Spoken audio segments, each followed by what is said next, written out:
Fala, moçada. Vamos a mais uma aula de Química dos Materiais, aqui com o professor Gilvan Figueiredo. Agora na unidade 3, tá? E penúltima unidade, onde eu vou falar sobre síntese de cerâmicas avançadas, né? Então, só revisando um pouquinho, síntese são procedimentos, tá? Metodologias, condições em que o homem, né, o químico experimental, ele usa para sintetizar, né, para obter esses materiais, né, chamados de cerâmicas avançadas. Então, as cerâmicas a gente já viu na aula anterior, né, e as cerâmicas avançadas também. Nós já entendemos essa classificação. Os materiais cerâmicos e, especificamente, as cerâmicas avançadas, que são aquelas que têm propriedades mais nobres, né, são materiais mais sofisticados, né, que têm um valor agregado maior. Então, basicamente, né, só recapitulando, a gente vai ver os procedimentos, né, as condições em que a gente consegue obter essas cerâmicas avançadas, tá? É um conteúdo relativamente simples. Então, assim, para começar nessa aula de hoje, a gente vai trabalhar um pouquinho sobre a estrutura dos sólidos, só para revisar, entender o que é uma nanopartícula e aí entrar nas metodologias de síntese, as principais, tá? Que são várias, então a gente vai ver só as principais. Tudo bem, então os sólidos, né, gente? A gente tem, desde o ensino fundamental, que começa a ter esse contato com os estados físicos da matéria, né? Então, sólido, líquido, gasoso, os principais. E aí, quando a gente vai estudar estado sólido, né, precisamos ter uma definição com relação a isso.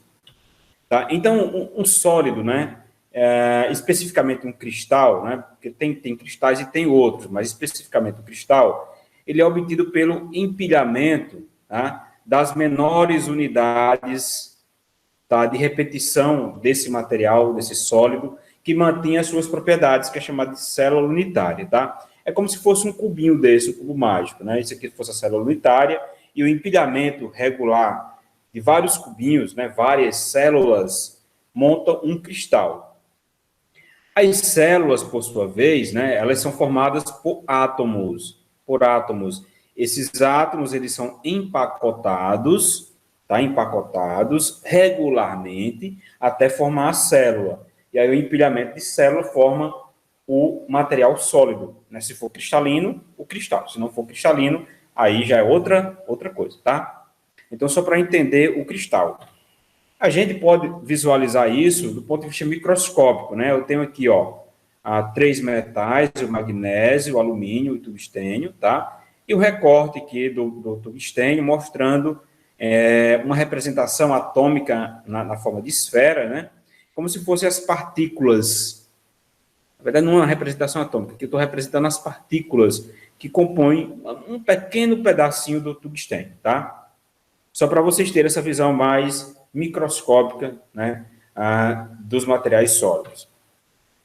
Então, um exemplo aqui básico de uma célula unitária, né? Aqui é uma célula cúbica de face centrada, onde tem átomos, além dos átomos dos vértices, tá? Tem átomos aqui nas faces, tudo bem? É uma célula unitária bem simples, né? O cubo. E aí, né, falando de nanomateriais, né, materiais em nanoescala, são aqueles materiais que têm tamanhos menores do que 100 nano, né? O nano é 10 elevado a menos 9 metros. Então, tudo que tem um tamanho menor do que 100 vezes 10 elevado a menos 9 metros é nanomaterial, é um material em nanoescala. E aí, esses materiais têm uma amplitude de aplicações, né? Em química, em física, em engenharia, em vários ramos, tá? E aí, do ponto de vista, né, geral, eu trago algumas aplicações, como, por exemplo, na indústria química, tá? Existem materiais que são usados como materiais para transformações químicas, que são os catalisadores, que a gente vai ver na próxima unidade 4, sobre catalisadores.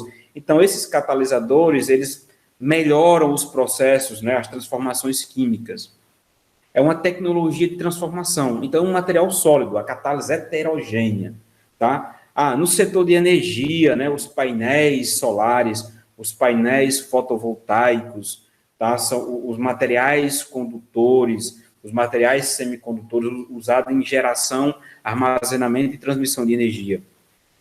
Na indústria eletrônica, né, os dispositivos eletrônicos, os celulares, as telas dos computadores, etc. Na agricultura, os fertilizantes, tá? E, tem uma grande aplicação, né, na agricultura, como, por exemplo, o transporte controlado de fertilizante, a liberação controlada de fertilizante no solo para que as plantas possam absorver isso de uma forma mais ordenada, né, melhorada.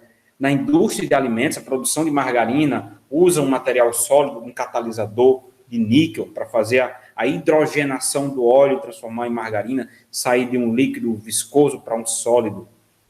Na indústria de cosméticos, na indústria de fármacos, no setor de saúde, né, aplicações biomédicas, os biomateriais. Eu falei um pouquinho sobre isso lá na unidade 1.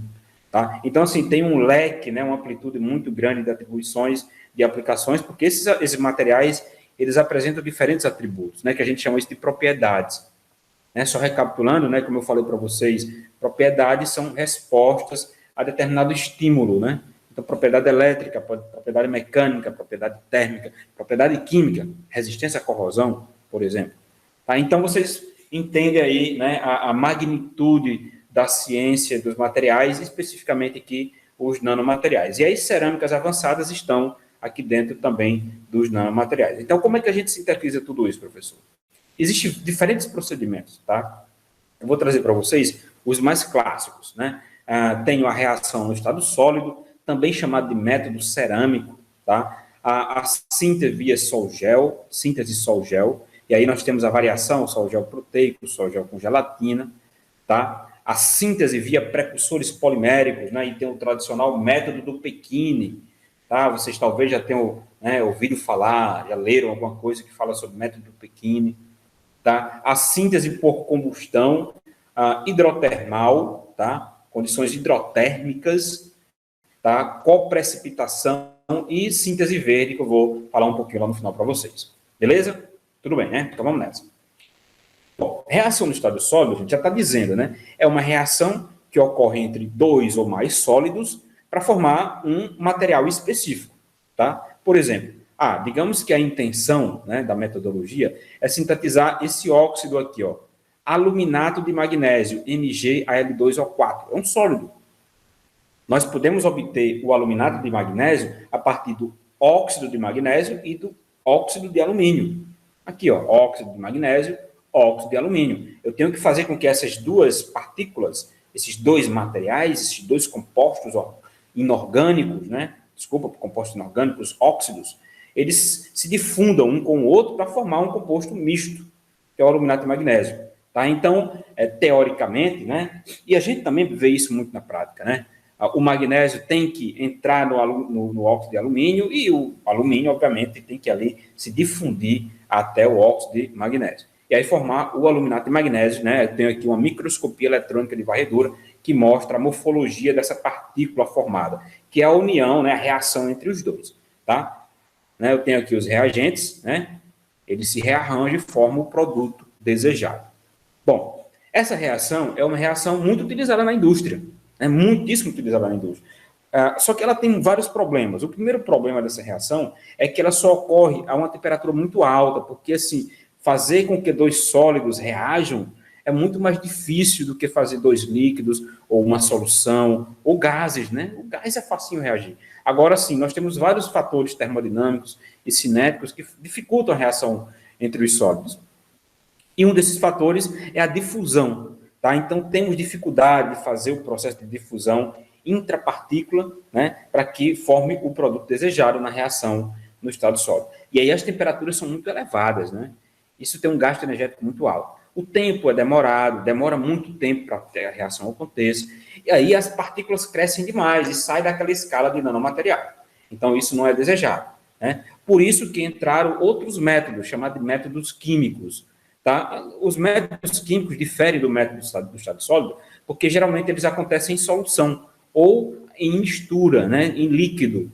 Então, facilita os processos difusionais, tá? E o primeiro deles é a reação, a síntese via sol-gel. Consiste, basicamente, gente, em, né, partir aqui de um precursor, tá? Esse precursor, ele tem que ter o elemento metálico ou metalóide, que vai compor aqui o pó do material final, do óxido, A gente está tratando especificamente de síntese de óxido, tá? Então, o precursor, que contém aqui o elemento, tá? Esse precursor, né, está aqui em uma dispersão, passa por um processo de aquecimento e agitação por um determinado período, e aí vai acontecer algumas reações aqui dentro desse Erlenmeyer, né? Então, as reações que acontecem aqui dentro, pode ser um Becker também, são reações geralmente de hidrólise e polimerização, tá? Já que esses precursores geralmente são alcóxidos, né? Alcóxidos metálicos ou de metalóides, como por exemplo o TEOs, tá? Então, quando ele hidrolisa, né, e polimeriza, né, forma ali uma dispersão coloidal. A gente chama isso de sol. Forma um sol, tá? Uma espécie de solução ou uma dispersão coloidal, tá? O prolongamento do aquecimento e a remoção, né, lenta do solvente, né, aumenta a viscosidade, deixa isso aqui mais viscoso, mais consistente, tá? Através de uma reação de condensação e gelificação, e forma o que a gente chama de gel. Ali, quando ele forma o gel, né, ele já está mais grosso, similar a uma gelatina, tá? Então, aqui está o gel, né? Aí continua a evaporação, né, do solvente, isso vai endurecer um pouco mais, formar um precursor, né, uma espécie de uma resina, tá? Essa espécie de resina a gente pode pegar, fazer um tratamento térmico, deve-se fazer isso, logicamente, até obter aqui o pó final, que é um óxido. Lembre-se que os cerâmicos, a maioria deles são óxidos. E essa aula de hoje eu vou tratar especificamente da síntese de cerâmicas avançadas na forma de óxido, tá? Especificamente óxidos. Então é isso, ó. Parte aqui do precursor, faz um processo de síntese, prepara o sol, prepara o gel, né? Prepara o precursor ali do sol gel, e aí calcina, né? Faz um tratamento térmico para remover a parte orgânica, e aqui no final tem o óxido, que é o pó final, tá? Esse é um método muito interessante. E aí, nós temos também outros métodos, né? Um próximo aí na cadeia evolutiva dos métodos de síntese, se eu posso falar assim, é o precursor polimérico, ou o Pechine, tá? O que é que diferencia do sol gel? Que no sol gel nós tínhamos o precursor, era um alcóxido. Agora não é mais um alcóxido, agora a gente tem outros constituintes no meio reacional, tá? Precisamos de um sal precursor que tenha o componente metálico, né, para formar o óxido final, tá? E aí adicionamos umas cargas orgânicas, dois compostos orgânicos, tá? O ácido cítrico e o etileno glicol, tá? Para que a gente adiciona isso, professor? Preste atenção. A metodologia de síntese é mais ou menos assim. Nós queremos organizar os átomos, né, de forma que eles não fiquem muito próximos, né, para não formar uma partícula muito grande. Essa é a intenção dos nanomateriais. Então, a metodologia são condições usadas, né, de reagentes, variáveis de processo, temperatura, pH, velocidade de agitação, tempo, de modo que os átomos eles ficam o mais separadinhos possíveis. Para que isso acontece? Para que a gente faz isso, professor? Para que as partículas sejam bem pequenas, né? Os cristais sejam bem pequenos. Então, toda essa estratégia de usar reagentes, variáveis de síntese, é para que, no final, o cristal seja bem pequenininho e a gente consiga medir e lá está abaixo de 100 nanômetros, tá? Ser um nanomaterial. Então, a função do ácido cítrico do etileno glicol é fazer isso, né? O ácido cítrico, ele complexa, né? Os cátions metálicos do precursor, do sal aqui precursor, e aí vem o etileno glicol e forma um polímero, deixando tudo espaçado, tudo um distante do outro. Depois remove a fração orgânica, ó, remove a fração orgânica, faz um tratamento aqui, endurece isso aqui, faz uma resina, um precursor, né? Aqui a gente chama isso de puff, é um precursor. Imagine que aqui nessa espuma, né, sólida, os cátions metálicos estão bem distantes, porque o orgânico está fazendo esse papel.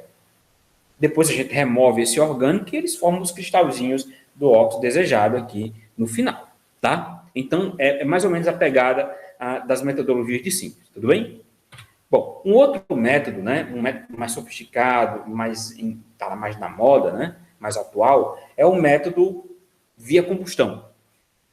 É pegar os reagentes, né, um oxidante e um redutor, né, um oxirredução, tá? O redutor é chamado também de combustível, misturar todos eles e colocar para entrar em combustão. Tá, mas como é que isso acontece, professor? Quando a gente coloca o oxidante e o redutor, né, dentro de determinadas proporções estequiométricas, né, e aquece, né, você fornece um pacote de energia, eles tendem a entrar em combustão, tá? Obedecendo a química dos explosivos e dos propelentes. Entrou em combustão, aí já forma o óxido. Ó, mistura aqui, aquece, né, para deixar tudo bem homogêneo, leva para um forno, pode ser um forno convencional, uma mufla, vocês têm essa mufla no laboratório, ou pode ser um forno micro-ondas adaptado, né? A gente trabalha com isso, faz esse tipo de síntese no micro-ondas. Aí gera energia, né, o calor, e forma o óxido. Lembre-se, quando eu tenho um sal, quero sair de um sal para um óxido, é só fazer uma decomposição térmica. Tudo bem? Então vamos lá. Para fechar a aula de hoje, né, síntese sol-gel, ou síntese verde, desculpa, síntese verde. O que é a síntese verde? É substituir todos aqueles outros reagentes, tá? Ácido cítrico, etileno-glicol, alkóxido, tá? Oxidante, redutor, por uma espécie mais ecológica, verde. E aí, geralmente, as pessoas usam, né, os cientistas usam extrato de plantas, fungos, tá? Outros micro-organismos e etc., para fazer a síntese verde. É basicamente assim, você tem que preparar um extrato, tá? Tem que ter a solução do elemento que vai compor o óxido final. Se for óxido de ferro, tem que ter um sal de ferro, tá? E aí o extrato, né, os constituintes fitoquímicos do extrato vão fazer com que esse cátion metálico ele se organize ali dentro, né? Se organize ali, se complexe e tal, polimerize, forme um negocinho organizado, para depois, quando for calcinado, né, gerar as nanopartículas, essas partículas sejam cristais bem pequenos. Então, esse é o objetivo de se fazer síntese, né? Então, só recapitulando, nós temos, né, nós vimos na aula de hoje, a síntese sol-gel, tá? A síntese via precursor polimérico, o método Pechini, a síntese por combustão, aí pode ser convencional ou no micro-ondas, e a síntese verde, tá? E aí são basicamente essas metodologias. Aí tem outras, né? Tem precipitação, tem hidrotermal, e vocês peguem o material complementar, né? Tem essa revisão do material complementar sobre os métodos de síntese, e inclusive tem, para toda a metodologia de síntese, eu coloquei um vídeo bem interessante que mostra no laboratório como é que a gente prepara, né, um óxido, um cerâmico, a partir dessas metodologias. Então, tem vídeo para todo tipo de metodologia. Bons estudos, gente, pega o material, resolva os exercícios, vejam os vídeos, leiam, né, vejam os artigos que trabalham sobre a metodologia de síntese e vocês vão ficar preparados, né, nessa unidade 3, tá?